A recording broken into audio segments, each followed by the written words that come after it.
So good evening to all of you. Today we are going to start the second lecture of relation. कल हमने reflexive पे बात किया था, ठीक है, कि रिफ्लेक्सिव रिलेशन क्या होते हैं। क्या होते हैं रिफ्लेक्सिव रिलेशन? अगर सभी एलिमेंट का खुद से रिलेशन हो, सेट के सभी एलिमेंट्स का खुद से रिलेशन हो, दूसरे से रिलेशन हो भी सकता है और नहीं भी, बट सभी एलिमेंट का खुद से रिलेशन होना कंपलसरी है, तो ऐसे चीज को हम लोग क्या कहते हैं? Reflexive relation. इसके बारे में हमारी कल बातचीत हुई थी। अब यहां पर एक रिलेशन है सिमेट्रिक रिलेशन। लिखना शुरू करें। थोड़ा सा मैं एक बार रीड आउट कर रहा हूं। ये कहा गया है a relation R which is defined from set A to set A itself. कल भी मैंने कहा था कि हम जितने भी रिलेशंस के बारे में बात करेंगे, अभी खुद का खुद से रिलेशन होगा from set A to set A itself, such that, please ध्यान देना, इधर यह है क्लॉज।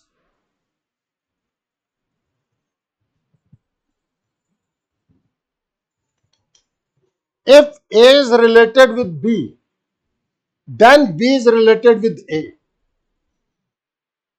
अगर ऐसा है तो A का B से रिलेशन है तो B का भी A से रिलेशन होगा, तब ये रिलेशन आर सिमेट्रिक रिलेशन कहलाएगा। फिर क्लॉज आता है। अब समझना, कंप्यूटर की लैंग्वेज में हम बात कर रहे हैं। इफ क्लॉज होगा तो ही तो देन चेक किया जाएगा, हाँ या ना? देन कब चेक किया जाएगा? जब इफ प्रोवोक होगा। अगर इफ ही नहीं है तो क्या देन चेक होगा? अगर इफ ही नहीं है तो देन चेक नहीं होगा। तो यही इंपॉर्टेंट चीज है हमारे पास। If A is related with B, अगर ए का बी से रिलेशन है तो चेक करो कि बी का ए से रिलेशन है कि नहीं है। अगर बी का ए से रिलेशन है तो वो सिमेट्रिक रिलेशन कहलाएगा, और अगर नहीं है तो वो सिमेट्रिक रिलेशन नहीं कहलाएगा। उसके अलावा क्या है?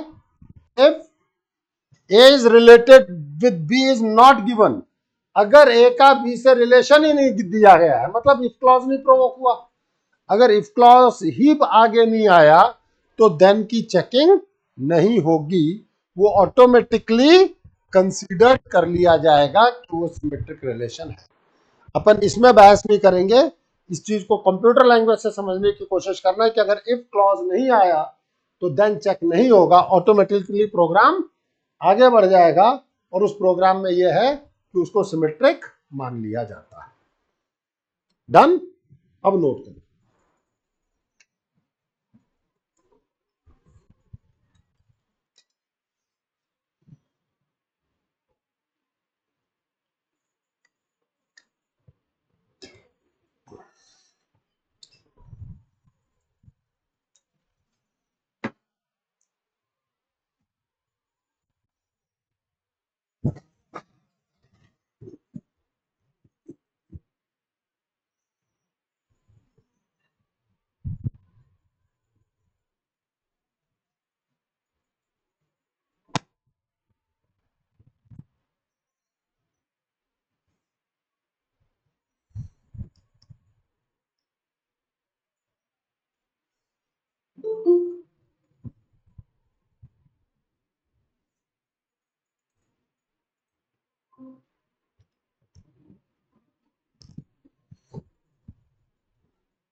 चले आगे। अब देखो बेटा, हमने एक सेट लिया A which is A comma B comma C. अब हम रिलेशन डिफाइन करेंगे ए टू ए। हमने कहा R1 A comma A B comma B C comma C. बात यह आती है कि ये सिमेट्रिक है कि नहीं है। अब मैं कहूंगा समझना, ए इज रिलेटेड विद ए, ये गिवन है ना, ए इज रिलेटेड विद ए। ये पहला वाला है, ये दूसरा वाला है। एक्चुअली है तो दोनों ही ए सेम, बट अगर मैं समझू ये पहला वाला है, ये दूसरा वाला है, then A is related with A, ये सेकंड है और ये फर्स्ट। बात समझ में आई कि नहीं आई? दोनों ए है एक ही चीज, वो बेचारा ये है एक एक ही चीज है भाई। हमारी अक्षिता अपनी नानी के घर गई, सीधी बात। मम्मी के घर गई, वो भी वही बात है। मम्मी के भाई के मम्मी के घर गई, बात वही है।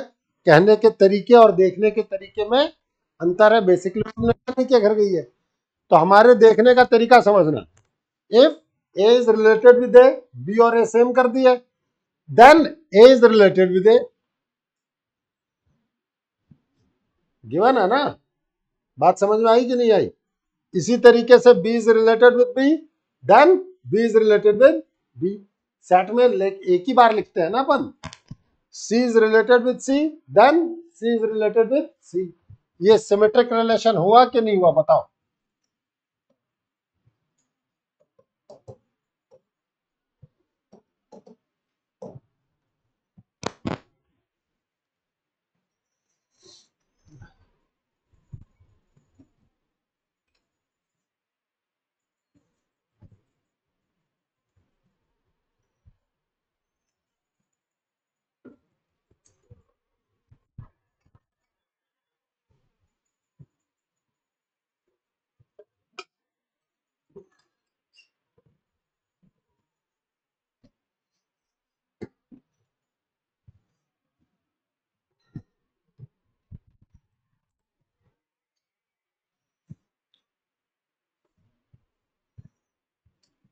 अब एक R2 लिखे,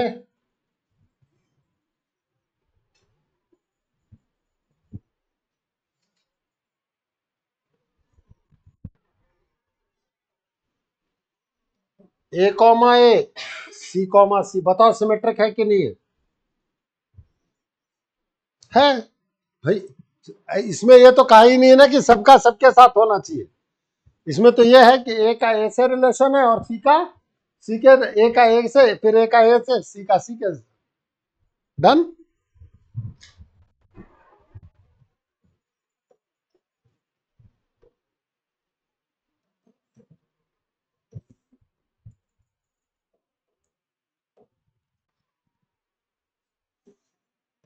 R3 ए का ए से, बी का बी से, सी का सी से एंड ए का बी से।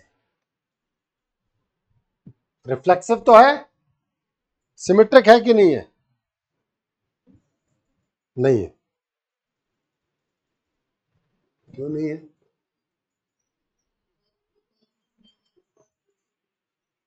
जरूरी नहीं है कि नहीं है।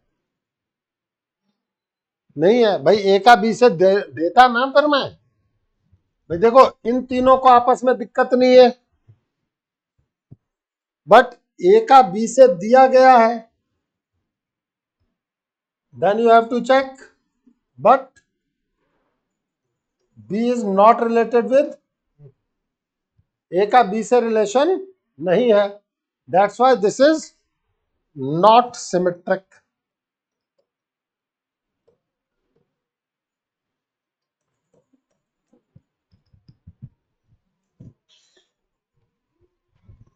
क्योंकि हमने क्या कहा हुआ है, if A is related with B अगर ए का बी से रिलेशन है तो बी का ए से होगा, तभी वो सिमेट्रिक कहलाएगा, अदरवाइज वो सिमेट्रिक नहीं कहलाएगा। ठीक है भाई साहब कि नहीं?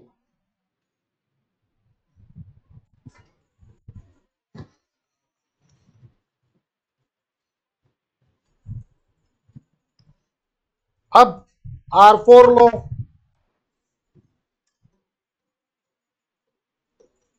ए का बी से, बी का बी से, सी का सी से, ए का बी से, बी का ए से।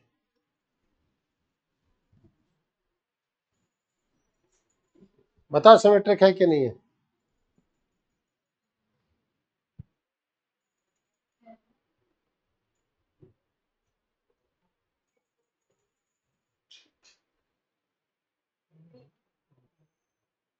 सिमेट्रिक की कंडीशन पर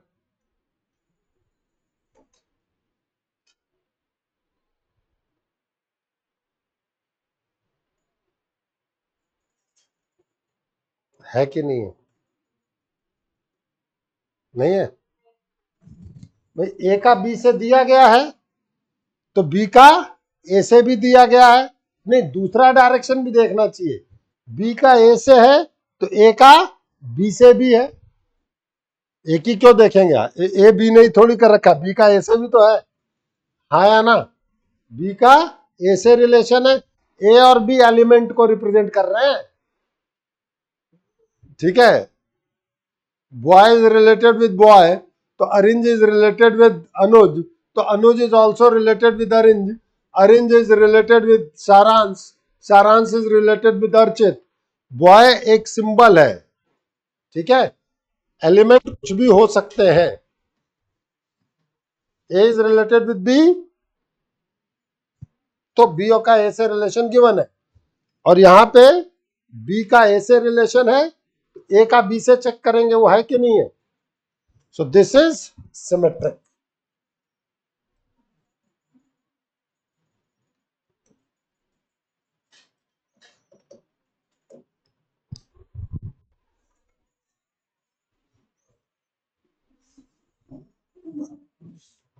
ए कॉमा बी दो बार कहां लिखा है? Sorry, A comma A. अच्छा एक मिनट, रुको रुको रुको, मैंने गलती से यहां लिख दिया था, ये ए कॉमा ए है। दो बार नहीं लिखना है, एक बार लिखने में काम चल जाना था। एम मेरा ए कॉमा ए लिखना था, ओपी हो गया।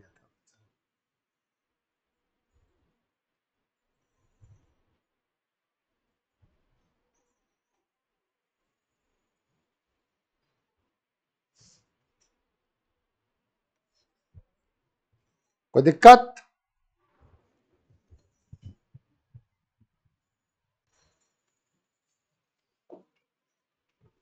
Antique symmetric relation,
a relation R which is defined from set A to A itself such that if A is related with B and B is related with A,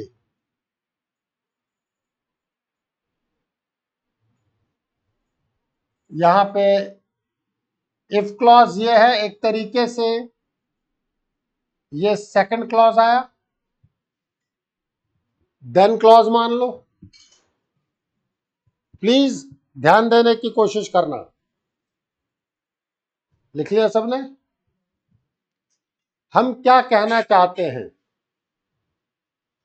if A is related with B and B is related with A, ये पूरा complete statement एक है।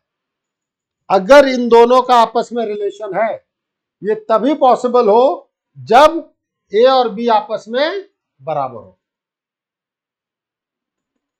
If A is related with B and B is related with A, then you have to check, if की जगह आप then word भी use कर लो, मुझे कोई दिक्कत नहीं, then A is equals to B आना चाहिए।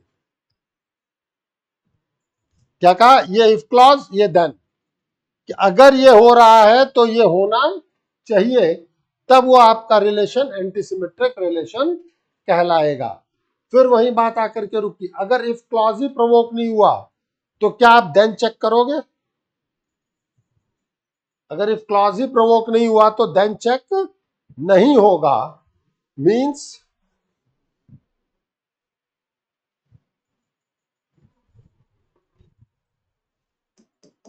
if A is related with B is given,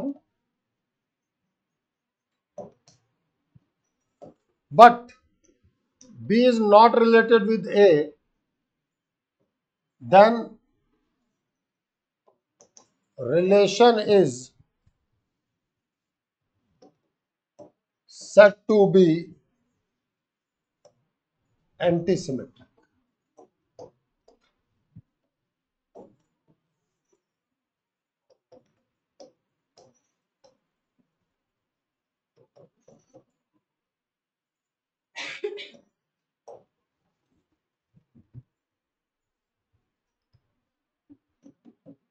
If A is not related with the B,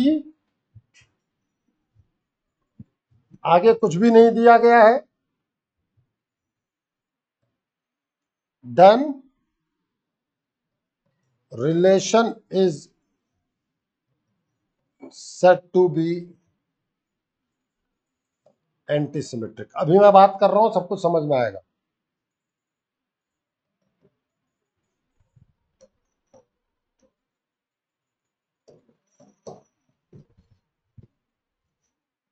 आप ए इक्वल टू बी कब चेक करोगे? जब ए का भी बी से रिलेशन हो एंड बी का ए से हो, तब आप चेक करोगे कि ए इक्वल टू बी है कि नहीं है। ए इक्वल टू बी कब चेक होगा? जब पूरा इफ क्लॉज प्रोवोक होगा। Means A equal to B and B equal to A दोनों आए, तब आप चेक करोगे whether A is equals to B और नॉट।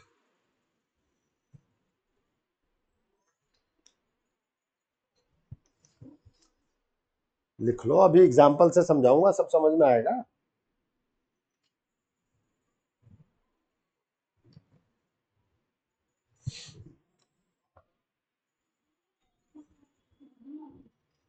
तू लिख तो सही, अभी मैं बात करूंगा। अगर इफ क्लॉज नहीं हुआ तो तू चेक कर, हम दिमाग में ये बैठा देख, पूरी थ्योरी में ये जनरली लोग बोलते ही नहीं है। इफ क्लॉज के बाद देन कब आएगा? जब इफ होगा। अगर इफ ही नहीं है तो प्रोग्राम आगे बढ़ जाएगा। तो वहां पर यह है कि जिसके बारे में भी आप कर रहे हैं, अगर ये प्रोवोक ही नहीं हुआ तो वो चीज ऑटोमेटिकली मान ली जाएगी। एंटीसिमेट्रिक हुआ ना? एंटीसिमेट्रिक कब होगा?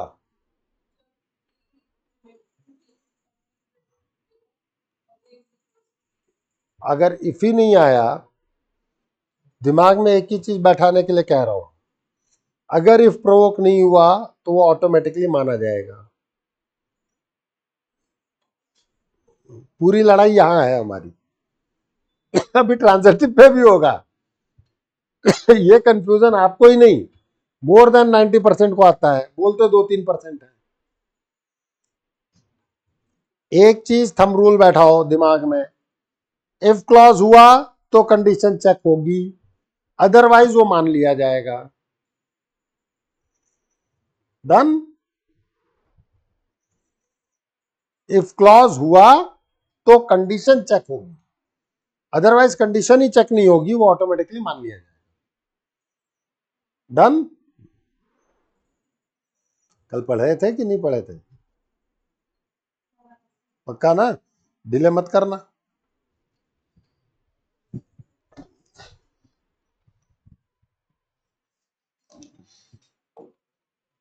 अब पिछले एग्जाम्पल में आओ,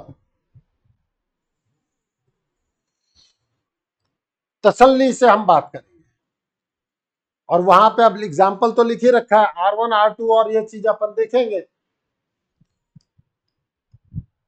और जब एग्जाम्पल करवाऊंगा तब और भी चीजें समझ में आएंगी। बताओ ये एंटीसिमेट्रिक है कि नहीं है? है। पहला वाला एंटीसिमेट्रिक है, नहीं है? A related with A related with A और बी इक्वल होने चाहिए। ये ए था, ये बी था, ये बी था, ये ए था, यही कहा ना, बी और ए आपस में इक्वल होने। बताओ एंटीसिमेट्रिक हुआ कि नहीं हुआ? अब अपने दिमाग से वो इंग्लिश का वर्ड हटा देना कि एंटी का मतलब जो सिमेट्रिक नहीं होगा वही एंटी होगा। मतलब सिमेट्रिक और एंटी सिमेट्रिक एक साथ एग्जिस्ट कर सकते हैं।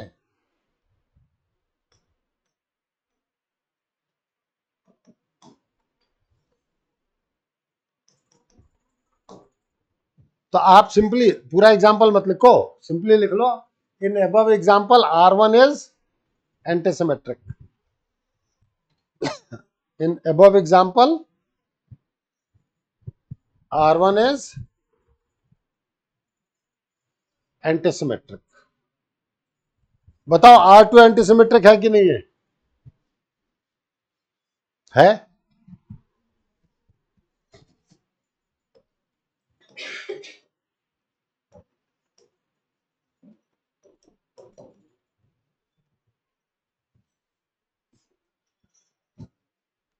R3 एंटीसिमेट्रिक है कि नहीं है? है। है। इफ क्लॉज देखो, इफ क्लॉज क्या है? कॉपी में देखना बिटिया।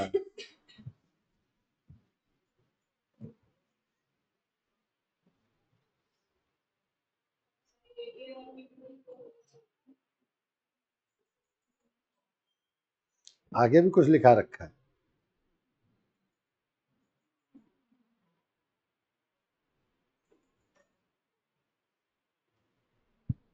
अगर ए का बी से रिलेशन है, अब समझना, देखो बेटा अपन यहां जल्दीबाजी कर ही नहीं सकते। क्या कहा गया है?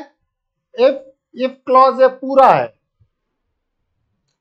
ए का बी से है एंड बी का ए से है, तभी चेक होगा। ए का बी से है लेकिन बी का ए से दिया ही नहीं है, तो चेक नहीं होगा।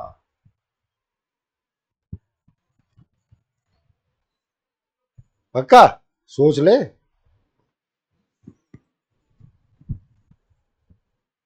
एक एक वर्ड इंपॉर्टेंट है यहां कि क्या लिखाया है। होगा नहीं होगा? कल पूछूंगा।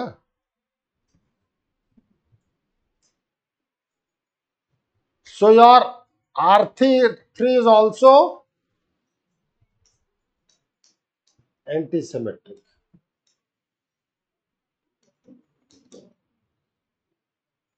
हाँ बोल गार्गी। हाँ तो मुझसे डिस्कस करना, बता होगा कि नहीं होगा?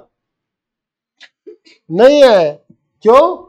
ए का बी से है, बी का ए से है, लेकिन ए इक्वल टू बी दिया तो है ही नहीं। या तो वो दे ए और बी सेम है। बात समझ में आई कि नहीं आई? This is not एंटीसेमिटिक।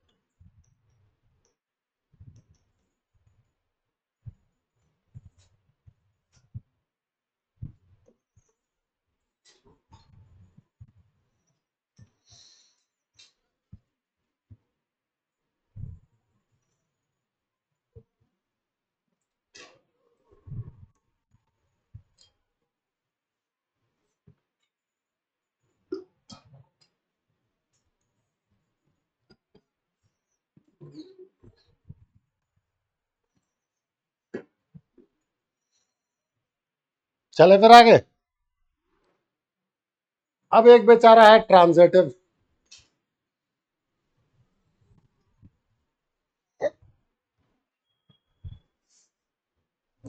A relation R which is defined from set A to set A itself such that if A is related with B and B is related with C,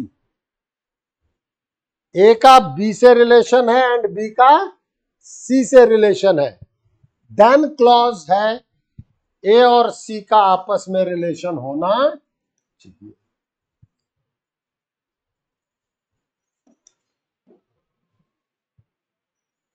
If A is related with B and B is related with C, then A is related with C. In this case, R is said to be transitive relation.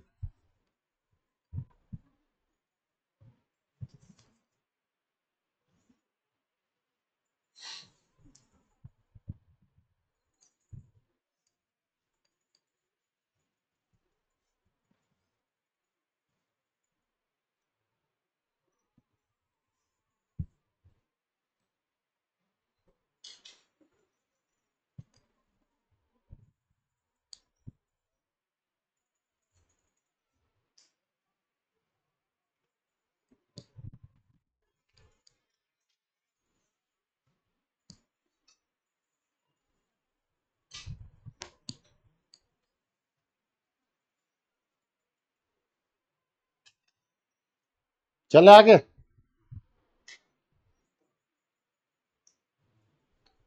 If A is not related with B, अगर A का B से relation ही नहीं है, then we will not check the further relation. हम further check नहीं करेंगे, क्योंकि आपके पास क्या है, if A is related with B and B is related with C. A का B से रिलेशन ही नहीं है, तो आप आगे B का C से चेक नहीं करोगे, वो automatically considered as transitive. A का B से रिलेशन दे दिया गया, लेकिन B का C से नहीं दिया गया, तो इफ क्लॉज नहीं प्रोवोक हुआ ना। पूरा पूरा इफ क्लॉज कब प्रोवोक होगा, जब A का B से हो एंड B का C से हो। नहीं समझ में आया? ए का बी से, खुद सोचो इफ कंडीशन, यार इंग्लिश मीडियम के हो, इंग्लिश पढ़े हुए हो, इफ क्लॉज ये पूरा बना है, ये प्रोवोक होगा तभी आगे चेक होगा, अदरवाइज चेक नहीं होगा, ऑटोमेटिकली कंसीडर्ड हो जाएगा। तो आपके पास क्या आ गया, A is related with B given है, आगे दिया ही नहीं गया, वही बैरियर लग गया था, तो ऑटोमेटिकली आपने कंसीडर कर लिया। बात समझ में आई? कर लो।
चले आगे।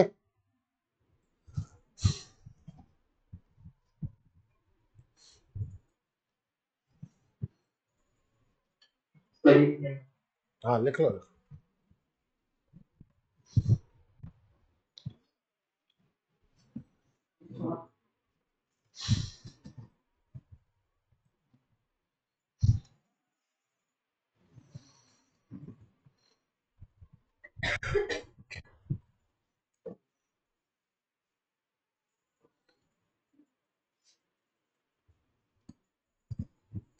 हो गया आर्यन?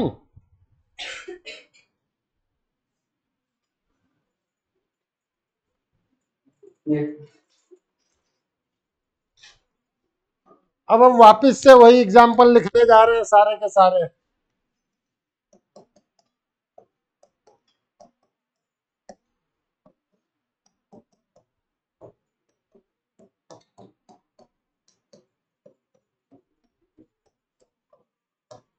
बताइए ट्रांजिटिव होगा कि नहीं होगा?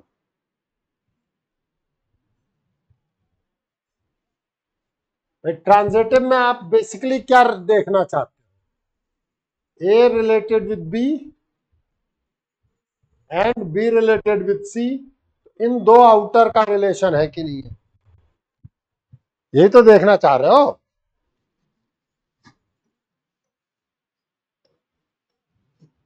मोटा मोटी ये देखना है हमें।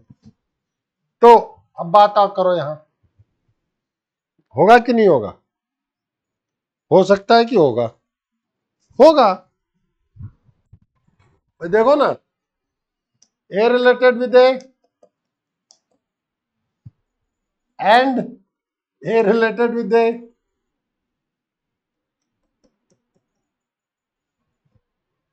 अब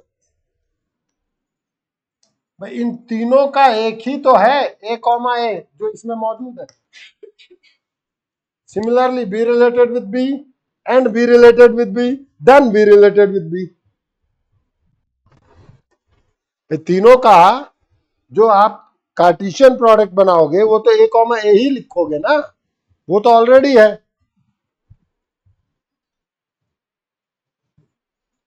so this relation is transitive.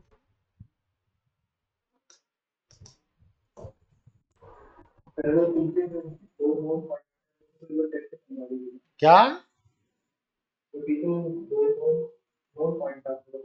हम्म, अरे तो अभी एग्जांपल आने दो ना।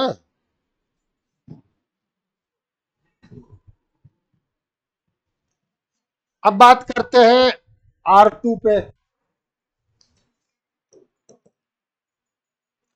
ए कॉमा सी वो भी होगा। अपन इस बार लिखते हैं ए बी, बेसिकली जो आपका R3 था, सी एंड ए, ये आपका R3 था। अब देखो, ए का ए से रिलेशन है, इन तीन में तो कोई दिक्कत नहीं है, ये बात समझ में आ गई होगी। ए का ए से रिलेशन है एंड ए का बी से रिलेशन है।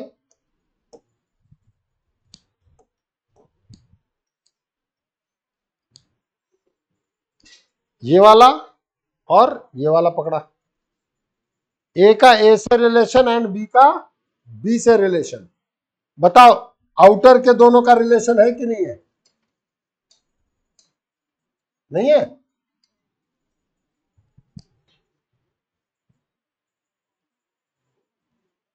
अब दूसरी चीज पकड़ो, A related with B and B related with B.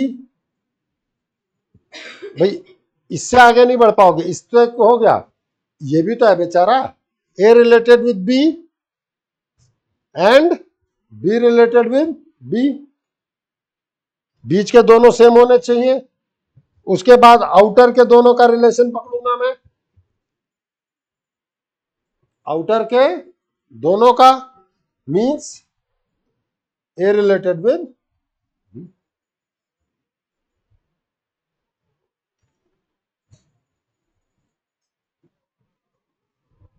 हाँ या ना?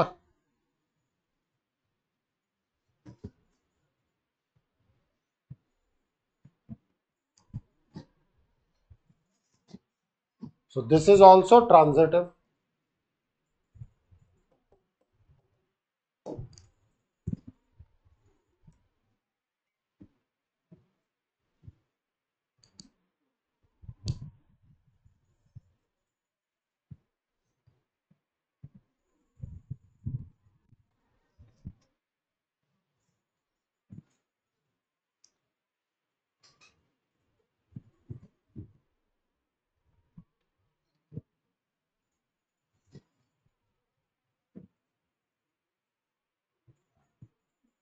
चले आगे। अब एक चीज हम आते हैं R4 पे। ए comma A, B comma B, C comma C, A comma B comma ए। बताइए ट्रांजिटिव होगा कि नहीं होगा? बिल्कुल होगा। तीनों का आपस में कोई दिक्कत नहीं। ए बी, ए बी अभी बताया। इसमें आ जाओ, बी ए बी ए मौजूद है, बी ए बी मौजूद है ना? So this is transitive.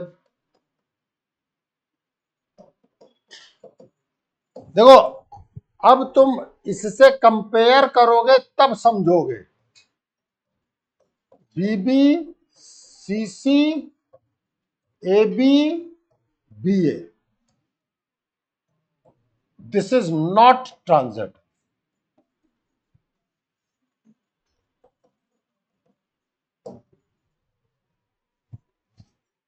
ये ट्रांजिटिव नहीं है। बात आती है क्यों नहीं? पूछना चाहिए।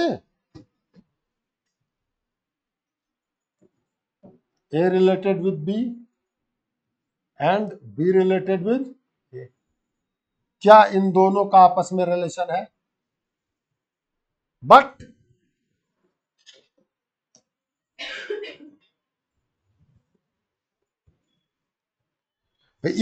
इसमें ए कॉमा ए मैंने नहीं दे रखा ना। तो अब कोई आपसे पूछे कि ऐसा क्या और इसमें एलिमेंट लगा दिया जाए कि ये रिलेशन ट्रांजिटिव हो जाए, तब आप क्या करेंगे? ए कॉमा ए एक एलिमेंट एक्स्ट्रा लगाना पड़ेगा जिससे कि ये ट्रांजिटिव हो जाए। बात समझ में आई कि नहीं आई? नहीं आई? नहीं आई? नहीं आई? आ गई तो लिख ले। किन दोनों? अब बाकी तो हो जा रहे हैं ना। हाँ,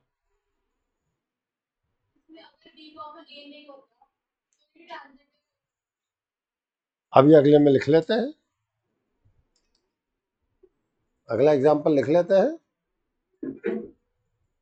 इसमें क्या दिक्कत है? हाँ, क्या? ए कॉमा बी,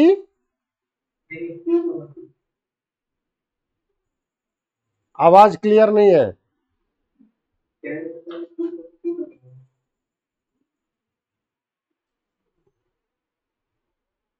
बेटा मैसेज लिख। आवाज क्लियर नहीं आ रही तेरी, माइक को सही रख।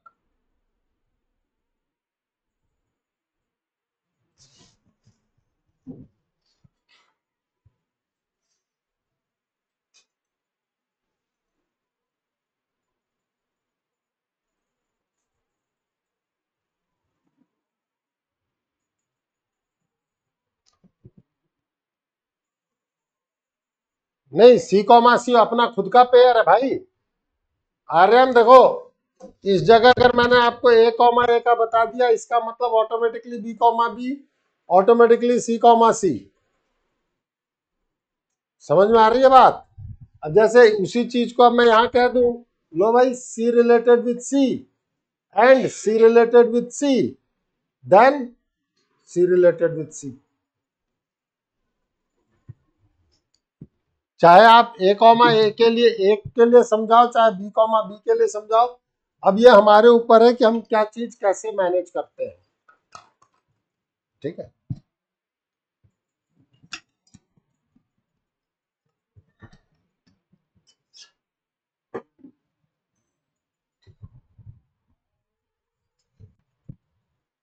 किसमें?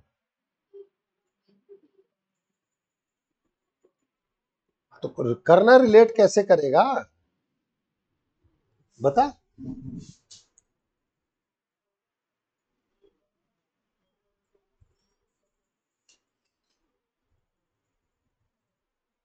यही हुआ ना। हाँ, ये हुआ।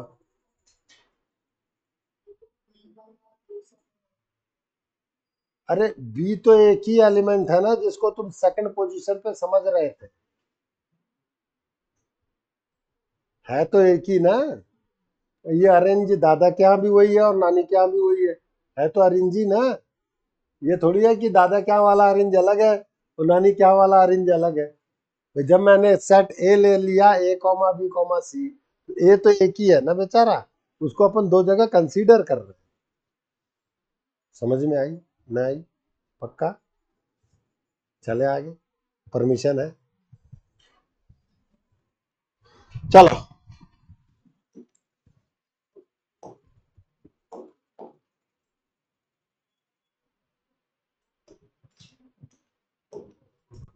R5 हो गया था ना। R6 लो, केवल ए कॉमा बी, बताओ ये ट्रांजिटिव है कि नहीं है? है ए का बी से है, बिल्कुल है। आगे क्लॉज ही नहीं है। क्लॉज कब पूरा लगाओगे? देखो लिख रखा है मैंने। क्लॉज क्या है? ए इज रिलेटेड विद बी और बी का सी से होगा, तब ए और सी देखा जाएगा। This is transitive. कुछ ऐसा ही पूछना चाहती थी बेटा, बता दिया, बधाई हो।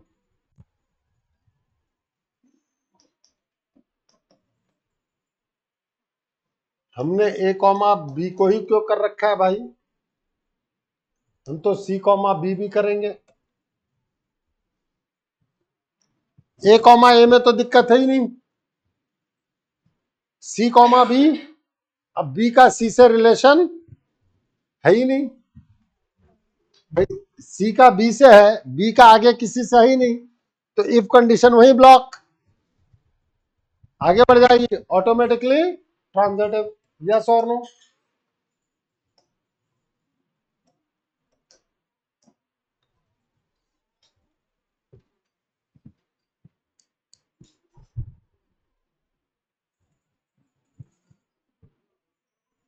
ठीक है, चले आगे। इक्विवेलेंस रिलेशन एक टर्म है। Equivalence relation,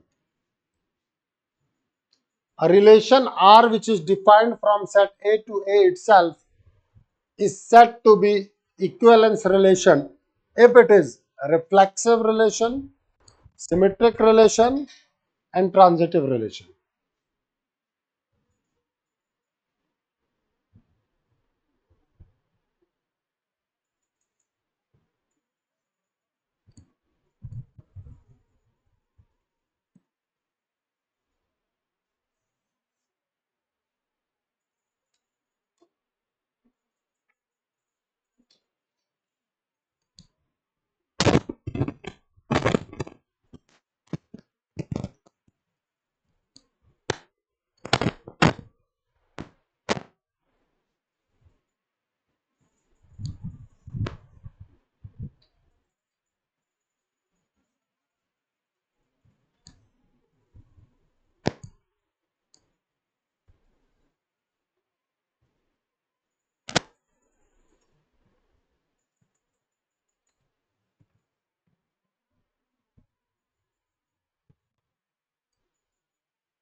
A relation R which is defined from set A to set A itself is said to be equivalence relation if it is reflexive, symmetric, transitive relation.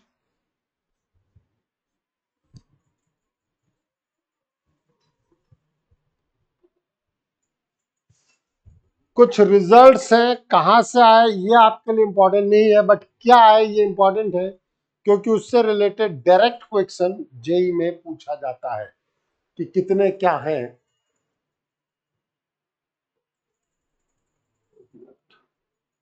वो अपन कल लिख लेंगे, एक बार इस question को करें।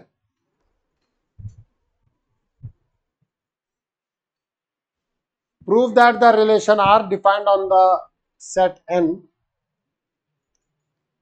एन का मतलब है सेट ऑफ नेचुरल नंबर।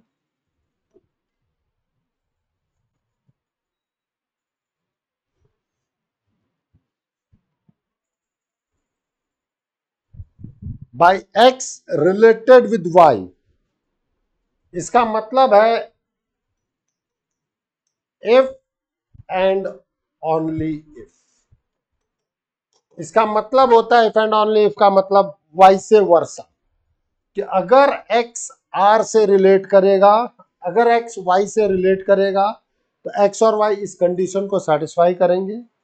अगर एक्स और वाई इस रिलेशन को सेटिस्फाई कर रहे हैं, इसका मतलब है कि एक्स और वाई आपस में रिलेटेड है। कि एक्स और वाई आपस में रिलेटेड है तो हमेशा इस कंडीशन को सेटिस्फाई करेंगे।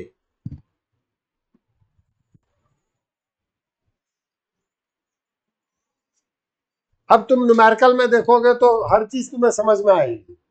थ्योरी थ्योरी क्या होता है कि बोर भी करता है, पकाता भी है।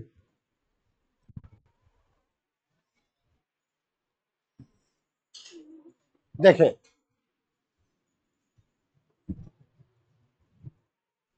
आप रिफ्लेक्सिव के बारे में बात करेंगे और सिमेट्रिक के बारे में।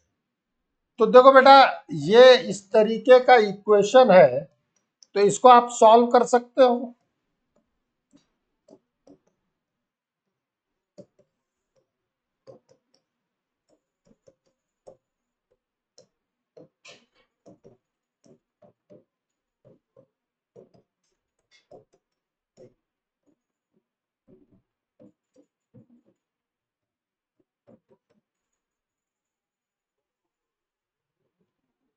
यहां तक हम सॉल्व कर सकते हैं। इसका मतलब क्या हुआ, x minus Y is equals to 0, it means x is equals to Y. हाँ या ना? इसका मतलब x related with x, yes और नो? y की जगह x रख दूं, x related with x for all x is the element of natural number. इसका मतलब रिफ्लेक्सिव।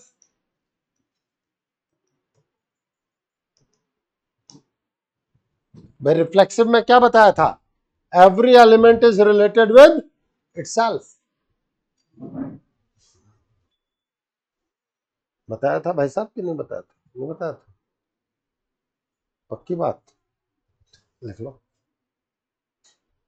कभी भी ऐसा इक्वेशन आए और उसमें रिफ्लेक्सिव पूछा जाए तो y की जगह x डाल के देख लो, अगर वो सेटिस्फाई कर रहा है तो रिफ्लेक्सिव होगा। कितना ही डिफिकल्ट इक्वेशन दी जाए, सॉल्व भले ना हो, अगर केवल रिफ्लेक्सिव चेक करना हो तो y की जगह x डाल दो। अगर वो 0 दे रहा है मतलब y इक्वल टू x है।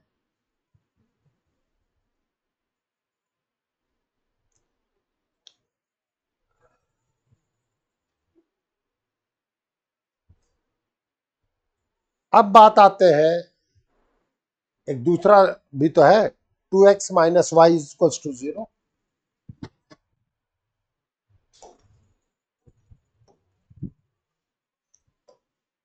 2x minus y is equals to 0 means y is 2x. तो put x is equals to 1, x natural number है तो y का 2 means 1 is related with 2। भाई आपने क्या रिलेशन दिया था मुझे, x रिलेटेड विद y दिया था ना, तो x को 1 रखा तो y 2, 1 का 2 से रिलेशन है। पुट, अब 2 का 1 से रिलेशन देखना पड़ेगा। Put x is equals to 2, y is 4 means 2 is related with 4 but 2 is not related with 1.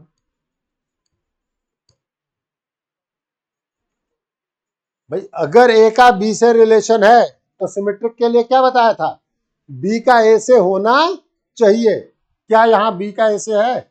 और अगर कोई कंडीशन एक जगह भी फेल होकर जाती है तो नेट रिजल्ट फेल माना जाता है। एक जगह भी अगर फेल कर गई तो नेट रिजल्ट फेल माना जाएगा।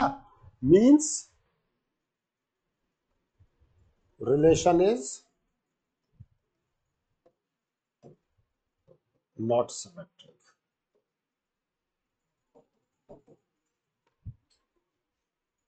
अब एक चीज और समझना, 1 का 2 से है, 2 का 1 से है ही नहीं। ए का बी से है, बी का ए से है ही नहीं, तो ऑटोमेटिकली एंटी सिमेट्रिक माना जाता है कि नहीं माना जाता है? लिखाया था ना, ए का बी से हो और बी का ए से ना हो तो ऑटोमेटिकली एंटी सिमेट्रिक माना जाएगा, क्योंकि ए इक्वल टू बी आप तब चेक करते हो जब ए का बी से हो और बी का ए से हो, तब आप चेक करोगे कि बी और ए आपस में इक्वल है कि नहीं है। इक्वल होगा तो एंटी सिमेट्रिक हो जाएगा।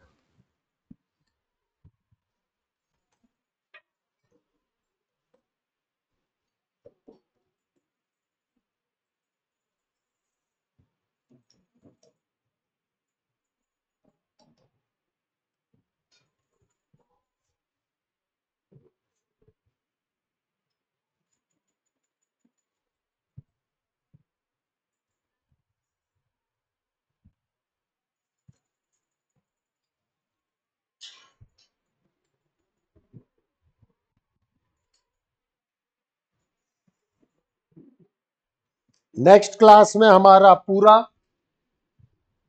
न्यूमेरिकल चलेगा। ठीक है।